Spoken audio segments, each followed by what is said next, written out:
KVRR Local News, where local news comes first. Weeknights at 6 and 9. 2, 1. Take 3. Live, KVRR Local News at 7 is on right now. Take 1. Peeved over parking. Downtown Fargo folks are sounding off about the parking problems there. They say are even worse now, thanks to construction this morning.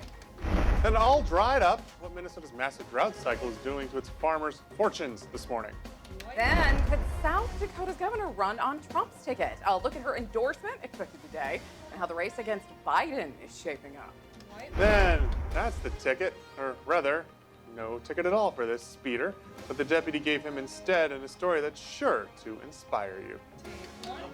Live, KVRR Local News at 7 is on right now. Good morning. It is just after 7 a.m. Thanks for joining us for your only local news from 7 to 9 a.m. I'm Emily Welker. I'm Adam Ladwig. Hallelujah, it is Friday. Woot. It's been a week, and now it's the end of that week. Yeah. Those are facts. Those are facts. We like to bring you facts here on the morning show. Yes. Facts plus fun. Speaking of which, if you're watching this story and you see the story about the speeder, it's not meant to inspire you to speed on your way to work or school. You want to put that caveat in there, but it is a really heartwarming story. So you're going to want to stick around for that. Okay, well, now I have no idea what it's about, so let's see. All right, we're going to have to table that discussion for a while because we're going to find out what kind of weather you're going to have to drive through. For that, we're kicking it over to KVRR. At a normal rate of speed. Yes, thank you. At a normal rate of speed, Mariah Bush is here to help us plan our morning. Good morning, Mariah. Good morning, Emily, and good morning, Fargo. Waking up to a pretty cool, calm, quiet start to your Friday, but we are waking up to some of those clouds this morning. Overall, temperatures right now a bit warmer than the morning that we saw yesterday, so still seeing those temperatures mostly in the upper 50s, 57 degrees as of right now on your KVRR Tower Cam. But if we're looking and heading into your Friday, we're heading into overall a fairly nice and a quiet start. Looking on your satellite radar, again, pretty calm and fairly quiet as we're getting through the morning. A few clouds here and there, but let's time things out correctly on your futurecast because you'll see even heading into your afternoon, we're going to stay mostly sunny and then having a few clouds through the valley, pretty thin, just passing through. But waking up on Saturday, we are seeing those clouds increase and we are seeing our chances of rain increase as well. So let's take a look here. As you'll see, the rain showers overall pretty isolated here and there throughout the early Saturday morning. And then if you're looking a bit further south through Lakes Country right around 11 a.m., we are seeing some showers, but still, again, on the lighter side. And they do tend to clear out by the time we're heading into your Saturday afternoon. So you still have a pretty good day that you can plan, but just want to keep in mind you may run into some pockets of rain earlier within those early morning hours. The winds today are mostly going to stay from areas of, looks like a south wind in the morning, but eventually it is going to turn around to a north wind into your afternoon, especially for areas of northeast North Dakota. But the good thing is those winds pretty much stay on the lighter side for majority of your Friday morning and afternoon, still staying under about 10 miles per hour as we're heading throughout your day today. But I know smoke has kind of been the topic this week. We have been dealing with it, continuing to see that haze in the sky, and we are waking up to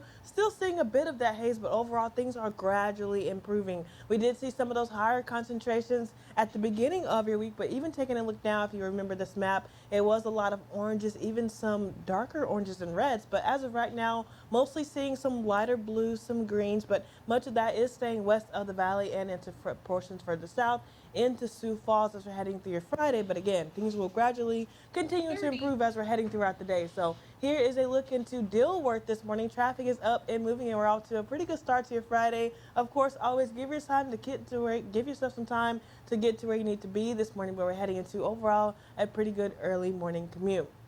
Your forecast for northeast North Dakota today, mostly seeing temperatures in those mid to upper 70s. We're heading into overall a warmer day across much of our region. We did see temperatures mostly in those lower to mid 70s as we went throughout the beginning of our week overall. But here we're seeing 79 in Monoma today, 77 in Thief River Falls. Once you're getting a bit further south through Lakes Country, temperatures in the 80s, even mid 80s. The warmest spot looks like to be in Wheaton at a high of 86 today, 80 in Fergus Falls. In southeast North Dakota, you'll deal with a mostly sunny day overall. Still seeing, again, temperatures in the upper 80s, close to the mid 80s as well. 85 looks like that warm spot today in Siston.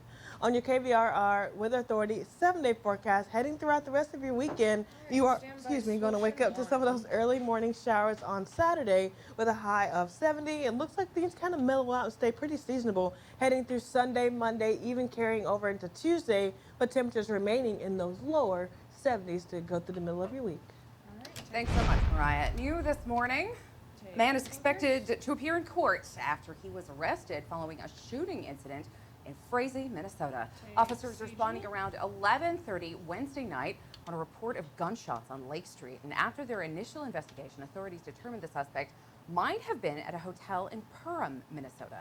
Frazee police getting help from Perham Police, Otter Tail County Sheriff's deputies, and their SWAT team. The suspect was taken into custody. Police say they don't think that there is a threat to the public. They're calling this an isolated incident between parties known to one another. The suspect is expected to appear in Becker County Court today. This is an ongoing investigation. No further information has been released.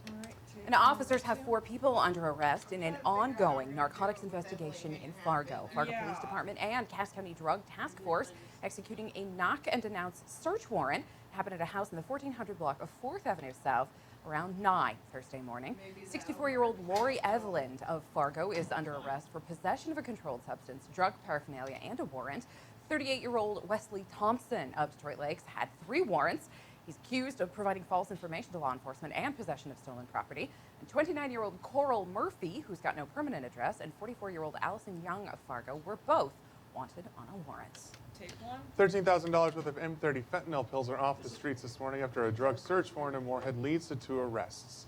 There are around 1,300 pills. 23-year-old Zachary Roberson and Amy Mendez are facing drug and child endangerment charges. During the search Wednesday in the 1200 block of Bellesley Boulevard, officers found 2 kids were present and Clay County Social Services was notified. They also found $2,700 in cash. Well, a major infrastructure project in downtown Fargo is limiting some access this morning to parking on 1st Avenue South between 4th and 7th Streets near Block 6. KVRR's Hami Rain reports on why some tenants are upset and confused. In late August, Campbell Property sent an email to tenants stating, quote, there will be road construction either this fall or next spring on 1st Avenue South. The email confused those living in its apartment buildings while city contractors started redoing roads. Naturally, it's presented some challenges. Of course, parking is a big one. It's already a little crammed, and then you take away spots on the street, along with there is underground parking also.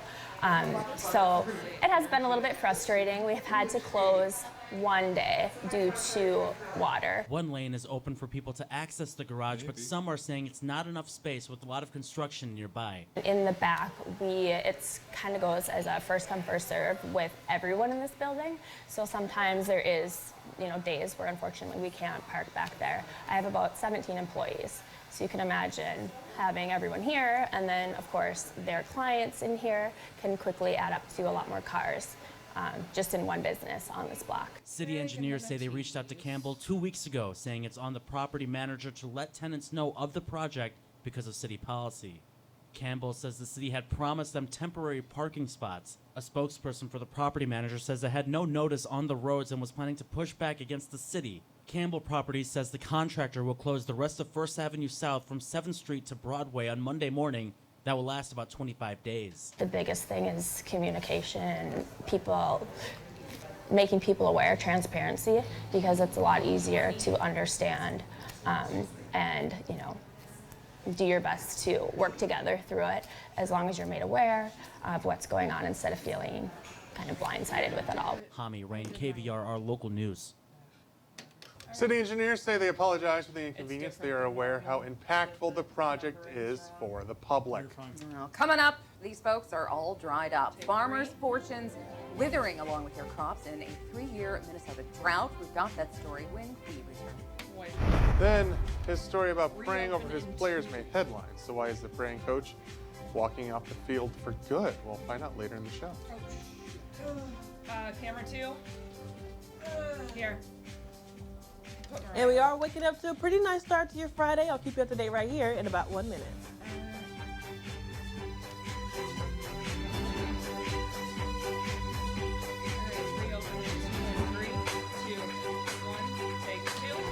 You're watching KVRR Local News, where local news comes first. All right, that works.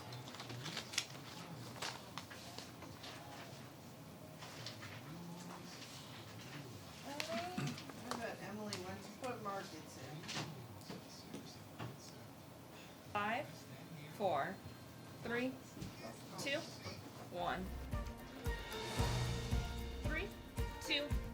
1.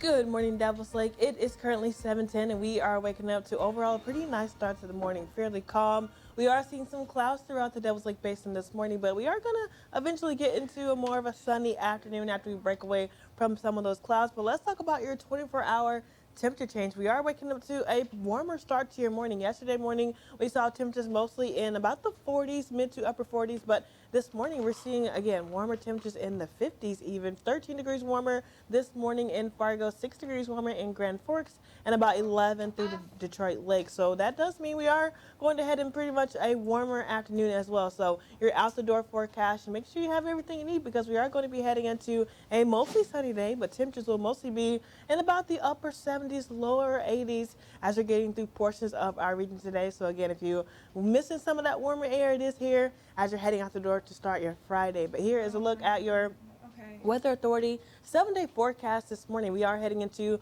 overall a fairly nice weekend. We'll wake up to some early morning showers on Saturday, but they don't stick around too long, and temperatures are back more on that cooler side with a high of 70 as you're heading out the door into the afternoon. But Sunday into Monday, a high of 72 on Sunday, with temperatures mostly staying in those lower 70s to start your Monday off as well, Emily. Yeah, and those overnight lows of 49, that's when you're kind of creeping into that territory where it makes it hard to get out of the blankets and actually start your day in the morning. Yes, it definitely does. All right. Thanks so much, Mariah. Take 1. This morning, a 3-year-long drought is threatening farmers and cornfields all across Minnesota. John Lauritsen reports. Take. You can go 2 miles and have guys that were catching rain events all year, and then people that haven't had rain in 2 months. Near the town of Elgin, seed dealers from Minnesota and Wisconsin have gathered to talk crops and Mother Nature. They're comparing notes on what grows best in a drought. Hybrids and varieties that are tolerant to dry weather overall. We're back-to-back years in southeast Minnesota, western Wisconsin overall has been very dry. When it comes to rain, experts say it's best to look at it like a bank. There are a lot of rain deposits in the springtime, but now there's a serious deficit. No one is feeling that more than farmers near Rochester, where many fields haven't seen significant rainfall in a month. The precipitation pretty much just stopped for several weeks. We've gotten about 10 inches of rainfall this summer, so that's quite low. It's about half of what they normally see. Ryan Miller of University of Minnesota Extension says last week's extreme heat with overnight lows in the 80s was a major blow, and it may have caused some cornfields to shut down weeks ahead of time. It looks like we fast forwarded from August to October. Well, he says some of these fields could be harvested already. The yield won't be good. Any rain they get from here on out will help next year's crop, not this one. Certainly this is the worst I've ever seen it as far as drought conditions and stress that the crop's been under all year. All right, wipe 1. Well, closer to home, you're going to notice some brief road closures and detours in Moorhead today. It is for one of the biggest events of Greater Moorhead Days, the parade. 28th Avenue South from 14th to 20th Streets closes at 4:30 today for the parade lineup. Then it'll reopen when the parade fully passes through. And 20th Street South will be closed between 14th and 28th Avenues from 5:45 till 7:30 tonight. There's no parking allowed along the 20th Street South parade route. Greater Moorhead Days is underway now, and it runs through September 16th. You can find a rundown of the events on KVRR.com. The Chem Shriners 2023 Potato Bowl Parade returns this weekend. The parade route starts at 8th Street North in Grand Forks. It heads down Demers Avenue across the Sorley Bridge and into East Grand Forks, where the parade will end. The Demers overpass and downtown cross streets will not be open. You should use alternate routes. It will also impact transit routes and cause possible delays. The parade is scheduled from 10 a.m. until noon on Saturday. The world's largest French fry feed was last night at University Park. The big game is Saturday between UND and Northern Arizona at 3 p.m.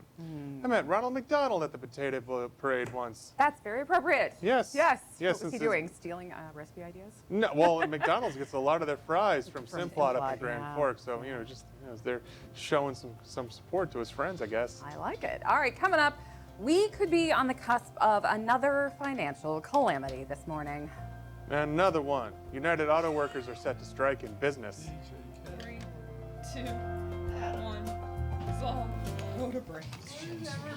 Was that a DJ Khaled? Yeah. It sure was. What did he say? Another one. Ask him to Oh. say Why? it again. I didn't realize he was talking to Ben. Tunes and markets.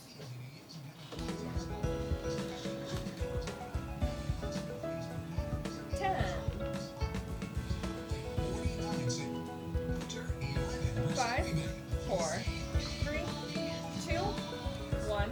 CG is up. How McDonald's used to taste good. Not just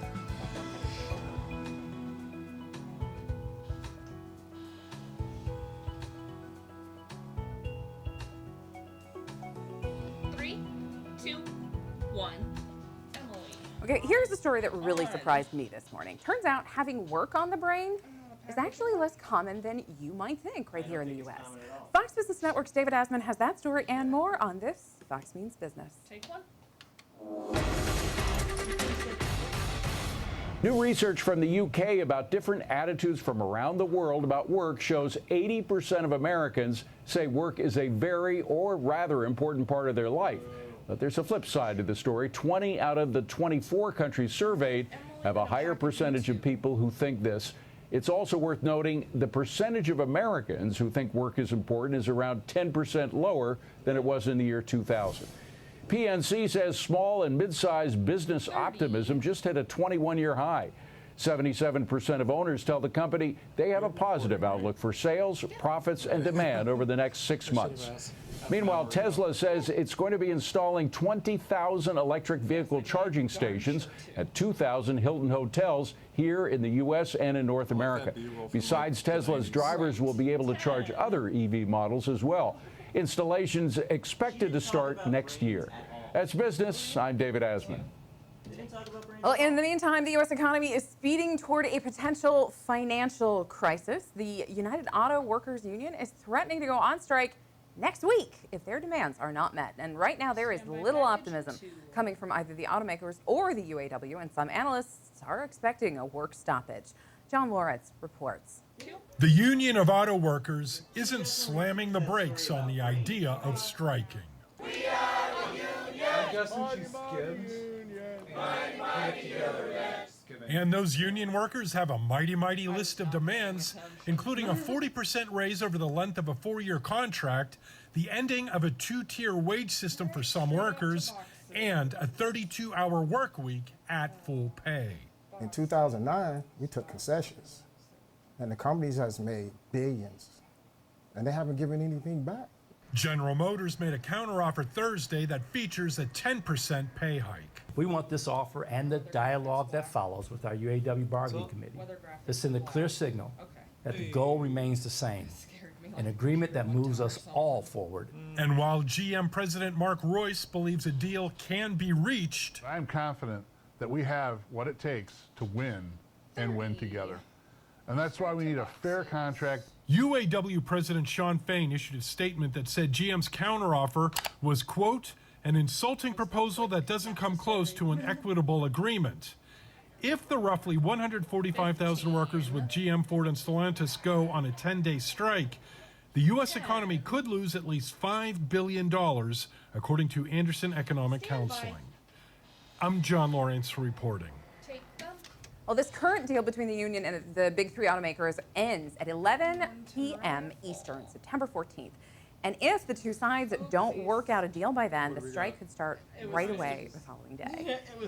And I think if anybody's looking out to go replace their car, you know, it's time to start shopping for it as the weather wraps up. If you're looking for a new ride, that's not the news they wanted to hear, is it? Not quite, Emily, yeah.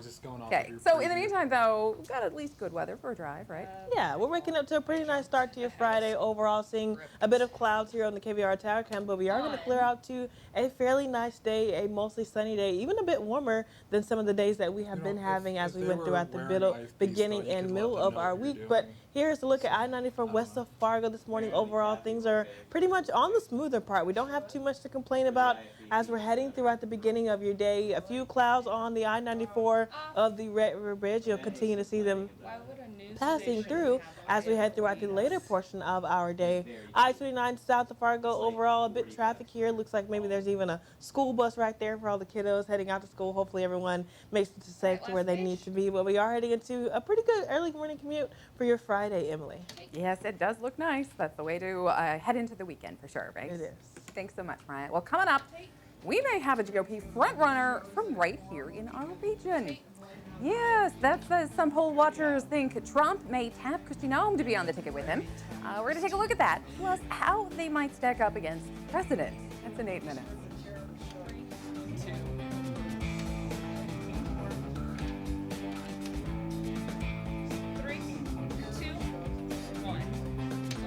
Go to break. This button is just not working with me today. Timer? No, this keeps like moving around and. What happened to the Velcro? Good question. Huh. I guess that's gone. Because I guess. Can we not afford more Velcro? Nope. we're on a tight income. Tight budget, man. 20. Swoosh and 1. Geo and 2. You've got a great view. Which means I make more great pizza. Why not 10. So NY Pizza. It's everything you'd expect from a classic New 5, York style pizza. 4, Fresh out of 3, your oven. Order now 2, at PapaMurphy's.com. 1. Take 1. Take Adam. The fraternity at NDSU is set this morning to march from Grand Forks to Fargo to bring awareness to some struggles that men face. Sigma Alpha Epsilon is marching 80 miles between the two cities. They're aiming to spread awareness about men's mental health, prostate and testicular cancer, saying it's okay for men to talk about what they are dealing with. Love that outfit there. This is their second time doing this, and it means a lot to the group to spread their message. Personally, I had a grandpa that just beat prostate cancer 2 years ago, and so this kind of hits close to home. And we all have a man in our lives that has suffered and not spoken out about what's going on. So it's kind of important that we want to shed light on people being able to realize that it's okay to speak out. Young men highlighting an important cause in our community. Their march is set to start around 10:30 a.m. at UND. Take Adam. Well, research shows skyrocketing numbers of cancer cases in young people. Fox's Sharon Crowley spoke with doctors about that increase. Take 2. Over 1 million people are diagnosed with cancer every year. And if we're starting to see it in a younger population, that's a big concern. A new study revealing a surge in cancer cases among young people. The work published in BMJ Oncology analyzed data from 1990 and 2019. Researchers found a 79% increase in new cancer cases in people under 50. Dr. John White is the Chief Medical Officer for WebMD and the author of Take Control of Your Cancer Risk. The incidence in these cancers in people less than 50 is really causing us to rethink when we get screened. In addition to genetics, the findings stated that a Western diet consisting of too much red meat and salt could be putting people between 14 and 49 at a higher risk for getting cancer. Alcohol intake and smoking were also highlighted as cancer risk factors, as well as a lack of exercise, high body mass index, and elevated blood sugar. Dr. Eleonora Teplinski is the head of breast and gynecologic medical oncology at the Valley Health System in New Jersey. That we're really talking about how crucial these lifestyle factors are in terms of modifying risk. It's important to note this research was completed before the pandemic. Dr. Otis Brawley is a professor of oncology and epidemiology at Johns Hopkins University. He says he's worried about what more recent data may show. Children, teens, and young adults, he believes, could go a long way toward reducing their cancer risk by eating less and exercising more. We know that a driver of cancer, indeed what is about to become the most dominant driver of cancer, outpacing tobacco, is the combination of obesity, consumption of too many calories, and not enough exercise. Well, new research finds heart disease deaths linked to obesity took a sharp rise over a 21-year period. Researchers of the American Heart Association say obesity-related heart disease deaths tripled in the U.S. between 1999 and 2020. The scientists examined data for more than 281,000 deaths where obesity played a role. Researchers found about 43.6% of the deaths were women, and African Americans made up a majority of obesity-related heart disease deaths compared to other racial groups. Of course, the local news staple of B-roll of people from the neck down.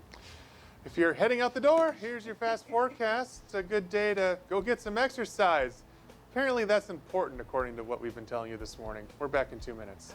3, 2. Your exercise costs cancer. 3, Well, this new study by Caramel Cigarettes. That's me.